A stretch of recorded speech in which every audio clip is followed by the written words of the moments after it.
세종 FM 라디오 상담실.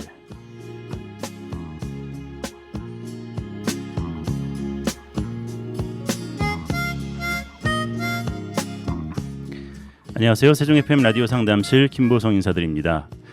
노령 인구가 늘어나면서 자가 운전을 하는 어르신들도 자연스럽게 늘어나고 사고 발생률도 높아지고 있는데요. 도로교통공단에 따르면 지난해 고령 운전자 사고 수는 약 42,300여 건으로 2020년보다 36.4%나 증가했습니다. 네, 같은 기간 전체 사고는 줄었지만 고령자 비중은 14%에서 21.6%로 급격히 올랐는데요.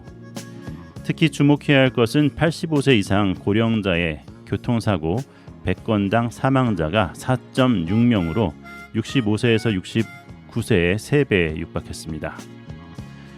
정부에서는 운전을 할 수 있는 나이를 법적으로 제한할 수 없다 보니 고령자들에게 자발적으로 면허를 반납할 것을 권유하고 있는데요.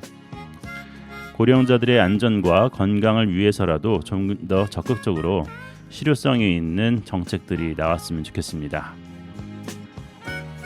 네, 오늘도 우리 청취자 여러분께 뼈가 되고 살이 되는 소중한 말씀을 전해주실 분, 세종 경희한방병원 김명식 원장님 함께하셨습니다. 원장님 안녕하세요. 네, 안녕하십니까. 네, 반갑습니다. 반갑습니다. 원장님도 운전 직접 다 하시죠? 네. 네, 불편함은 없으시고. 불편함은 없습니다. 네, 너무 편하죠. 뭐 운전이라는 게 너무 편하고 저는 어떤 운전자 분이신데 연세가 꽤 있으세요. 근데 그분은 늘 안전운전을 실천하셔서 규정 속도를 지키고 네, 그렇죠. 천천히 늘 조심조심 운전하시는 모습 때문에 많은 분들이 보면서 저분 정도면은 괜찮지 않을까 이런 생각을 했거든요. 네. 그 나이 드신 분들은 그 뭐라 그러죠, 경험과 여유가 있죠. 그렇죠. 이제 단지 주의할 거는 이제 여기서도 이제 말씀하셨지만은 뭐 사람에 따라 차이는 있지만 네. 집중력이 이제 떨어질 때가 있는데 순발력도 약간 떨어지고 그렇죠. 떨어질 수 있죠. 그렇죠. 네. 그 기운의 문제인데 그거는 근데 최근에 그 교통사고 나서 오신 분들 그 비율을 보면 네. 그 나이 드신 분들보다는 네. 젊은 사람들이 그래요. 많습니다. 지금 그렇군요. 면허증을 반납하고 네. 뭐 이런 것도 있겠지만은 사실은 노령 인구가 더 많은 편인데 그래도 이 젊은 분들 같은 경우는 오히려 네. 저게 순발력이라기보다는 그 너무 빠른 거를 추구하다 보니까 네. 그죠? 약간 운전을 과격하게 네. 하기도 하고 네. 빨리 가야 되고 남보다 좀 더 앞서서 제쳐버리고 먼저 앞으로 나가야 된다는 그런 마음이 있는 것 같아요. 어쨌든 이거는 뭐 나 혼자 사고 나는 분들도 간혹 있지만 네.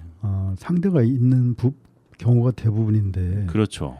어떤 면에서 보면은 그 상대 측에서 네. 양보를 안 해서 그런 경우도 많은 것 같습니다.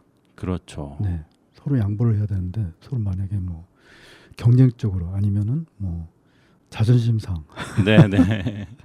그래서 사고가 나는 경우도 있고 요새는 스마트폰이라든지 전방 주시를 안 하고 네네. 핸드폰을 주시하면서 네네. 운전을 하죠. 네, 저도 최근에 그런 적이 한 번 있긴 있는데 네. 진짜 뭐 아찔할 뻔하셨나요? 네네. 네. 이 핸드폰은 보면 안 되겠구나. 네. 그 신호 대기 중에 뒤에서 이렇게 받치는 경우도 종종 있거든요. 네, 저도 그런 경험이 있었어요. 네. 최근에. 네. 근데 뒤에서 그 부딪힌 분들 보면은 이제 뭐죠? 뒤에서 이렇게 가해 차량. 네네. 가해 네. 차량들 말씀을 들어보면은 뭔가 이렇게 순간 뭐 정신이 딴 데 팔린 경우가 네. 뭐 핸드폰에 관련된 것도 뭐 한 30-40% 되는 것 같고요. 있을 수도 있고 네. 그냥 습관적으로 운전하다 보니까 그렇죠. 정신 딴 데 팔고 온 거죠. 그래서 저도 가끔 한 1km 지나왔는데 내가 방금 신호를 지키고 왔나 싶을 정도로 딴 생각에 빠지는 경우가 있는 것 같아요. 여기 오늘 말씀하신 건 뭐 이제 나이 드신 분들 위주로 이렇게 이제 말씀을 하신 건데, 네. 뭐 교통사고를 예방하기 위해서 이렇게 뭐 면허증도 반납하시고 그죠?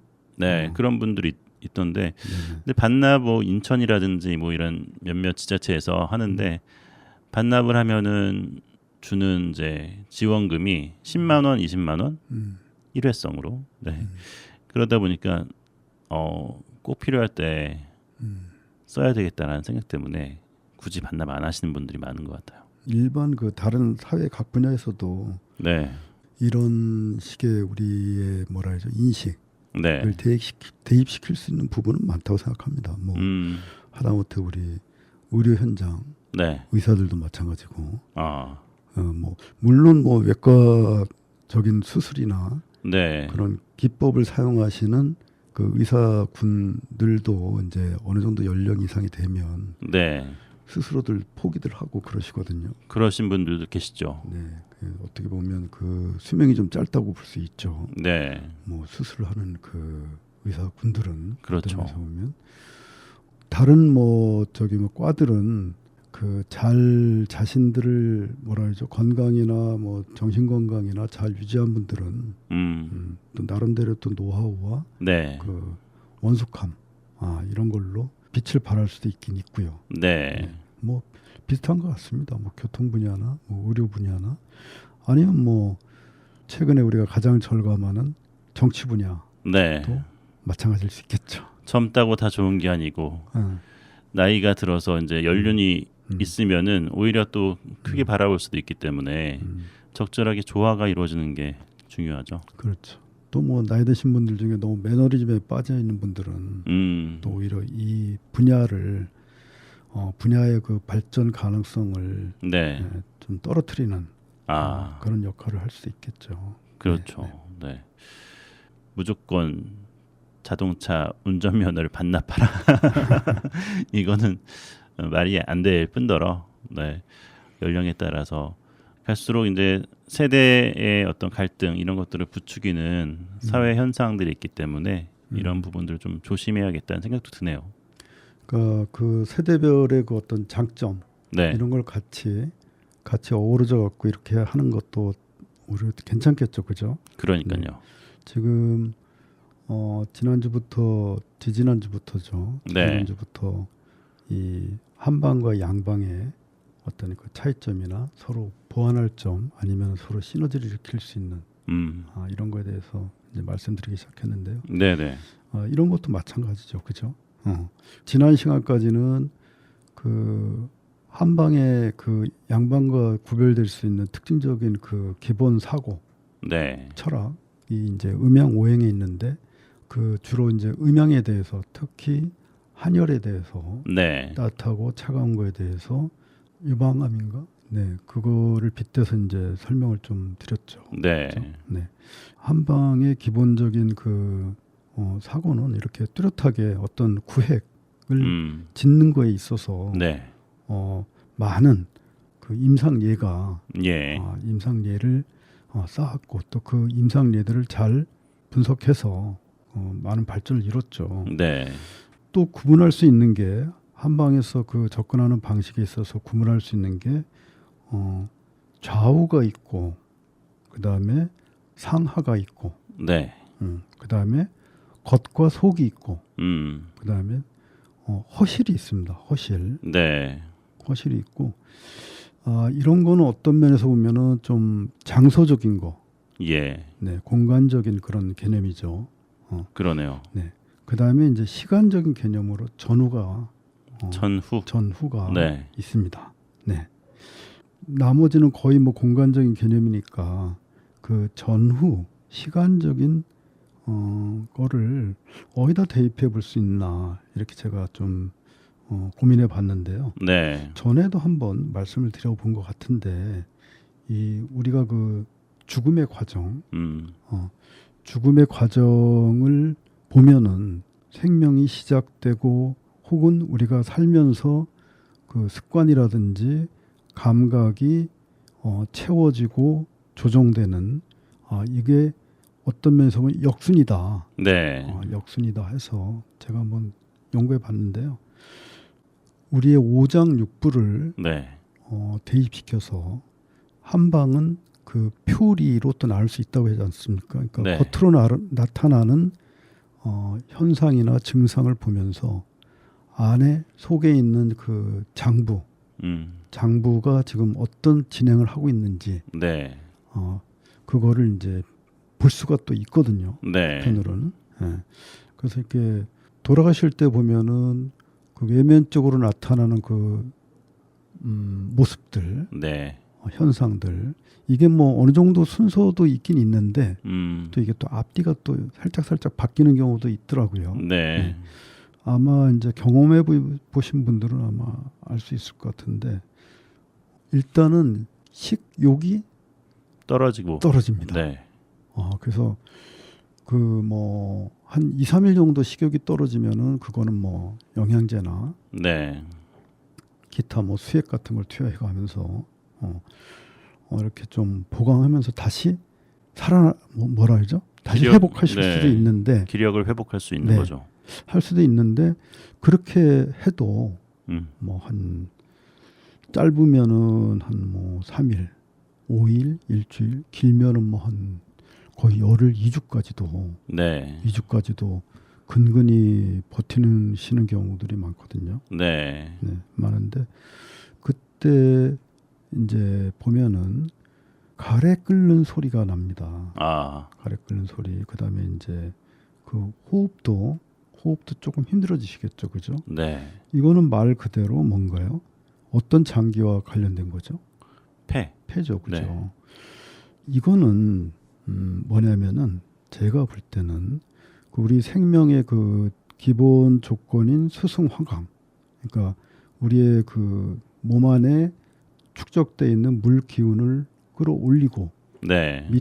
위에서는 불 기운을 내리는 거죠. 그렇게 하면서 한편으로는 그 외부에서 받아들이는 그 호흡이나 네. 광합성이나 이런 거를 다시 우리 몸 안으로 끌어들인다는 그런 개념이 아닐까 싶은데 이 마지막에 볼 수 있는 이 가래 끓는 소리라든가 거친 호흡 소리 같은 거는 이제 폐랑 연결이 돼 있다고 하는데 그 근본에는 뭐가 있냐면은 물은 돌아가는데 네. 이 물을 다시 그 밑으로 순환시키는 그 과정에 필요한 게 불기운이라고 하지 않았습니까? 네. 그러니까 이게 우리가 그 생명의 기본 조건이 수승화강 중에 화강이 제대로 안 되기 시작하는 거다. 네. 그 화강이 제대로 안 된다는 거는 내 몸의 기운이 많이 감소하는 중이다. 그걸 나타내겠죠. 그러면서 한편으로는 몸에서 얼굴까지 걸쳐 있는 근육이 있지 않습니까? 네. 근육이 있는데 그 근육들이 말하자면 내 의도대로 이렇게 규칙적으로 아니면 서로 협력적으로 이렇게 움직이는 것이 아니라 따로따로 논다고 하죠. 네. 제멋대로 뭐 꿈틀꿈틀 한다든지 이거를 뭐 이제 한자말로 불수의 수축이다. 네. 내 뜻에 관계없이 수축한다. 그 근육은 우리 그 오장육부 중에서 어디랑 연관된다고 했었죠. 그러니까 근육은 지금 표면에 나타나는 거고, 그죠? 네. 그 안에 있는 오장육부와 서로 연결시킨다 그러면은 어디랑 관련이 있다고 했었죠? 간이요. 간입니다. 네. 해서 근육이 이제 네. 간과 이제 연관이 있다고 했는데, 자, 이렇게 근육이 내 뜻대로 조화스럽게 움직이는 게 아니라 지멋대로 꿈틀꿈틀한다. 네. 이거는 무슨 얘기냐면은 제 나름대로 해석이지만 이건 무슨 얘기냐면은 물 기운이 제대로 올라가지 못하고 있다. 그러니까 이걸 이제 수승이라고 했었죠. 네. 그러니까 수승이 잘 안 된다는 거죠. 아까 음. 폐에서는 화강이 잘 안 되는 거였고 네. 지금은 수승이 잘 안 되는 거다. 그럼 아까 폐에서는 물 기운은 아직 그쪽으로 올라가서 남아 있는데 네. 화강이 안 된다는 거였고 지금 이 간과 관련된 이런 현상들은 불기운은 있는데 네. 기운은 있는데 그 물기 자체가 말랐다는 거죠. 어떤 의미에서 보면은. 네. 그래서 이게 그 처음에 이런 이제 그 죽음의 과정 중에서 이게 나타나는 이유는 뭐냐면 폐와 간은 우리 몸의 안의 일, 밖의 일로 나눠 본다면은 밖의 일에 좀 더 가깝기 때문이라고 저는 생각을 합니다. 네. 근데 이 그 오장육부 중에 가장 안에 들어있는 그 안쪽 개념이 어떤 장부가 있냐면은 신장이 있습니다. 콩팥. 신장이요. 네, 네네. 콩팥이 있는데 지금까지 이런 그 뭐 가래소리나 호흡 소리, 그 거친 소리를 지나서 아니면은 그 몸과 얼굴에 그 이러는 그런 근육들의 그런 불수의 수축 네. 이런 게 어느 정도 지나고 나면은 점점 소변이 잘 안 나옵니다. 그래서 그 돌아가시 전에 그 뭐 영양제나 수액제나 이런 거를 막 뭐랄죠 들이붓는다고 하죠. 그렇죠. 그렇게 해도 들어가기만 하고 빠져나가질 못하죠. 네. 그럼 어떻게 됩니까? 몸은 띵띵 붓게 되죠. 붓겠죠. 네. 그렇죠. 그 호흡도 더 찰 수도 있고 네. 물이 보이게 되니까. 음. 그래서 소변이 잘 안 나오고 그 우리의 그 눈을 보면 눈에 그 동공이 있죠, 그죠? 네. 동공이 점점 힘을 잃습니다. 그래갖고 예. 동공이 점점 커진다고 하나요? 음. 그렇게 됩니다. 그러면서 마지막에는 그 불수의적으로 움직였던 그 근육들이 완전히 힘이 빠지면서 축 늘어지게 됩니다. 네. 근데 아까 그 오장육부 중에서 관계된 근육과 관련된 게 간이라고 네. 했죠, 그렇죠?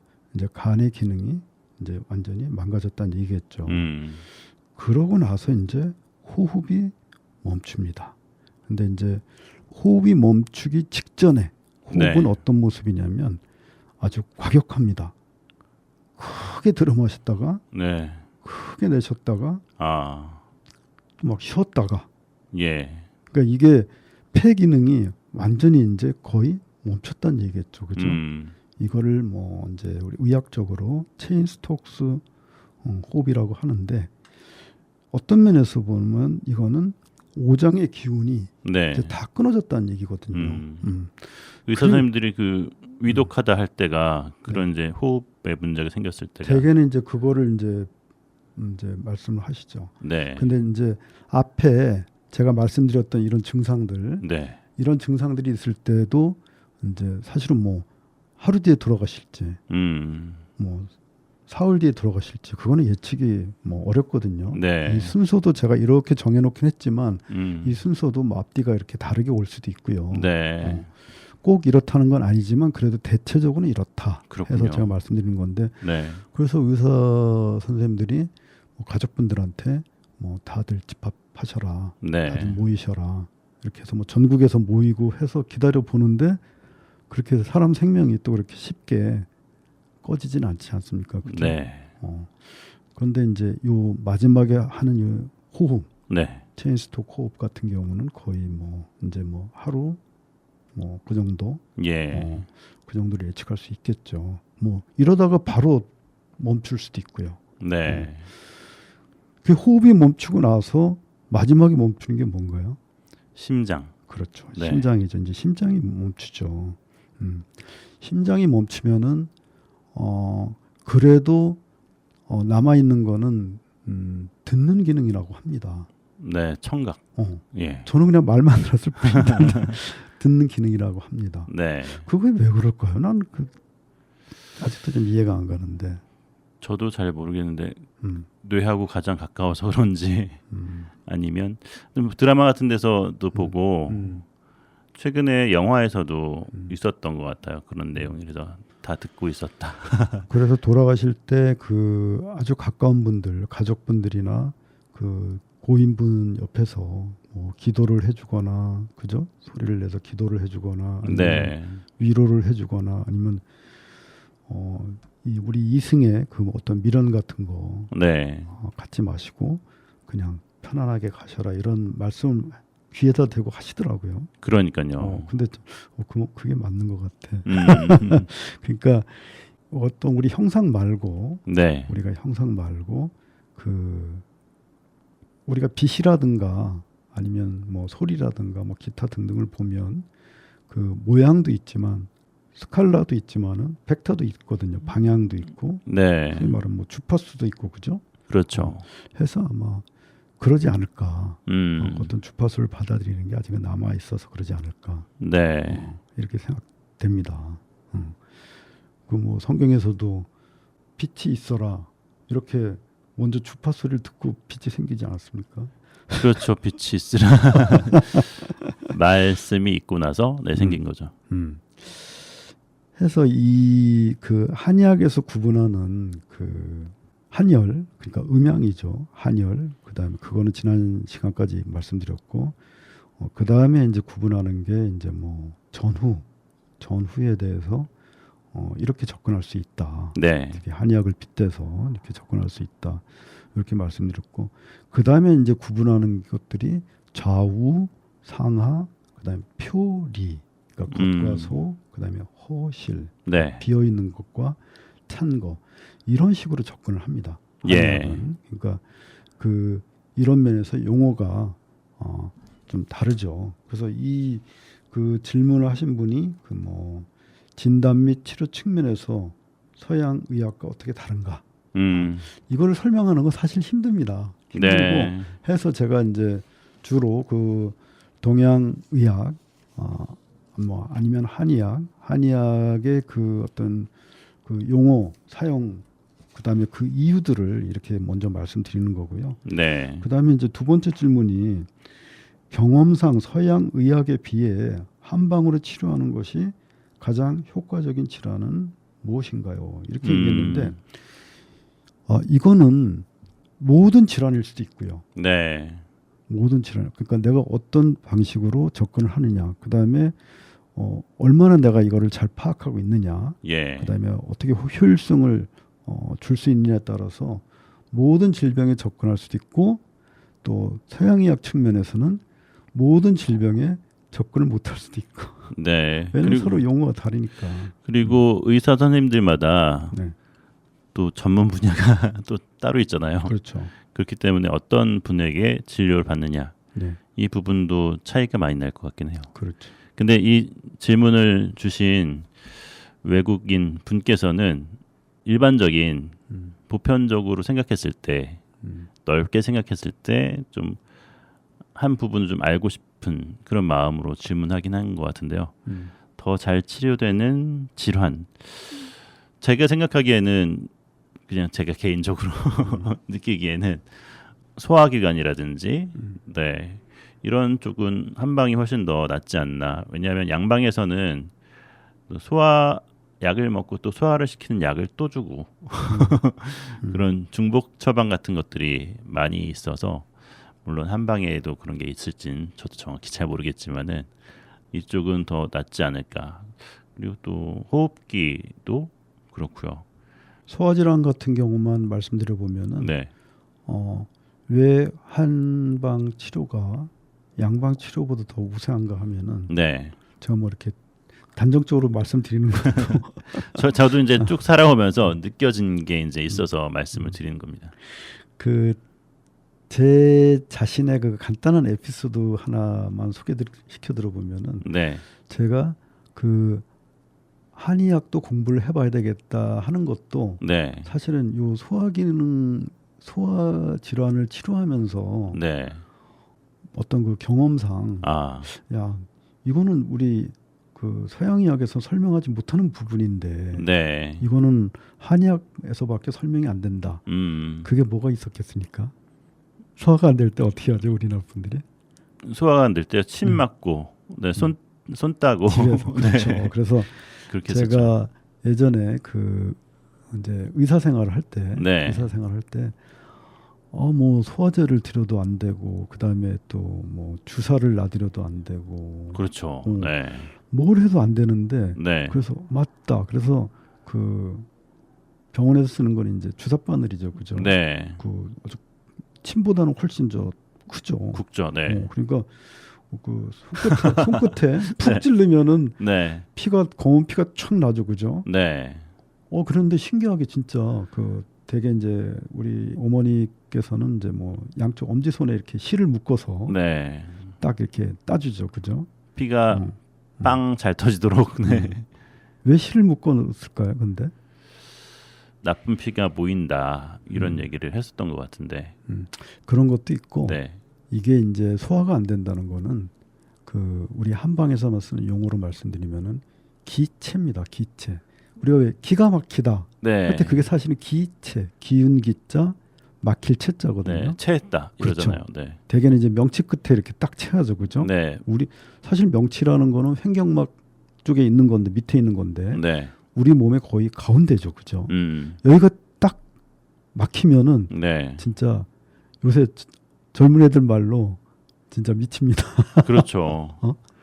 정말 호흡하기도 힘들고 그렇죠. 엄청 힘들죠. 근데 이거를 보통 소화제로 뚫는 경우도 있지만은 네. 소화제로 이렇게 해서 저게 막 이게 뚫어지는 경우 같은 경우는 아예 처음부터 이렇게 막히지도 않습니다. 아, 그 정도 심하지 않다는 거죠. 그렇죠. 네.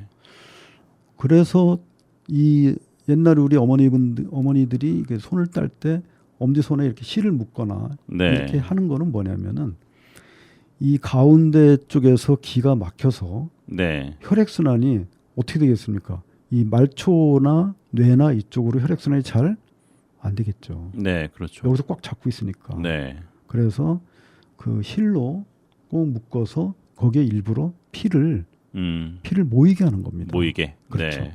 모이게 하고 해서 그거를 이제 그 바늘로 아니면 그 우리 주사기로 네. 이렇게 딱 따면은 피가 딱 나오면서 피는 항상 뭐 하고 간다 그랬죠? 혈압이 있어야 되잖아. 그렇죠. 압이 근데 압력이. 혈압이라는 게 뭐예요? 기거든. 우리 네. 한의학에서 말하는 기운인데 네. 그 피가 쫙 빠지면서 기운이 같이 통하는 거죠. 네.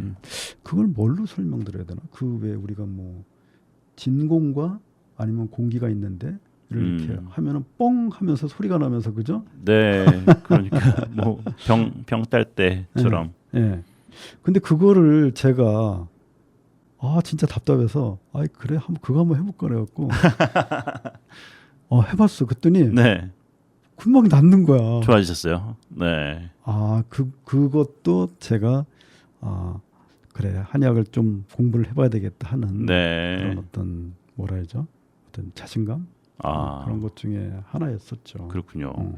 사실 양 의사가 네, 서양 의학을 배운 분이 병원에서 손을 딴다고 하면은 환자들은 좀 약간 의아해했을 수도 있을 것 같아요. 그 지금도 사실은 좀 뭐라 해야죠? 조심스럽습니다.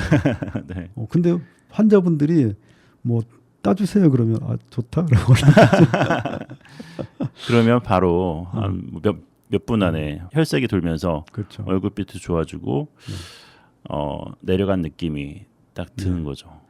한의학이 사실은 이 일제 강점기나 뭐 해방 초 이때를 지나오면서 아니 뭐 전쟁 시기를 지나오면서 네. 사실은 그 서양 의학의 주도권을 뺏겼거든요. 그래서 서양 의학에서는 한의학을 뭐 미신 취급하고 네. 그랬었죠. 그러다 보니까 제가 그 임상에서 그 환자분들한테 그냥 이분은 그냥 손 따주면 그냥 쉽겠구나 싶은데도 네. 못 따줍니다. 쉽게 안 되죠. 네. 네. 그리고 또 손을 따도 안 되는 경우도 있습니다. 안 되는 경우도 시간이 좀 필요한 경우가 있는 것 같아요. 그렇죠. 네. 손을 따도 안 되는 경우가 있고 뭐 어떤 경우는 뭐 그런 어떤 치료로 안 될 때는 그냥 토하는 게 더 빠를 수도 있고요. 네. 방법은 뭐 많죠.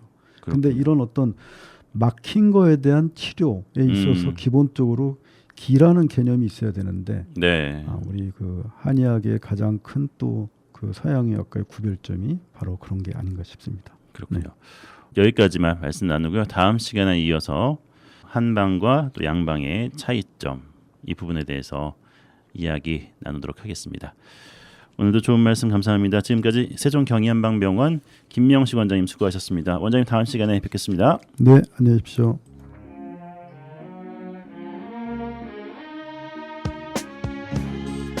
세종 지역 FM 98.9MHz, 대전 지역 한밭 FM 93.7MHz를 통해서 라디오 상담실 보내드렸습니다.